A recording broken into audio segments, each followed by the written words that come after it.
yung sinasabi nilang confidential funds, wala yun. Walang kaibibidensya, politika lang talaga yan. Marami sila mayoriya. Pero ipagpalagay na natin, sino magdidesisyon? Ang mga senador. Alam po ninyo, gaya ng sinabi ko, ulitin ko na naman, yang mga senador na yan, whether yan kaalyansa ng administrasyon, hindi rin totoo na ayaw nilang sipahin si Inday Sara, sabi ng palinggera ng Malacanang. Talagang yan ang from the very start.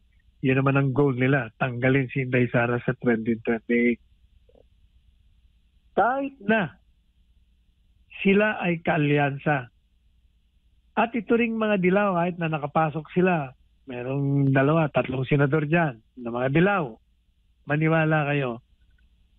Pag magkaroon na naman ng mga surveys at makikitang mayoriya ayaw ng impeachment ni Inday Sara, yang lahat ng yan, babaliktad yan pagdating sa batuhan. Sapagkat hindi nila isusugal ang kanilang re-election sa 2028, yung natitirang 12. Dahil meron nung nanatiling 12, di ba? Yan, hindi sila boboto against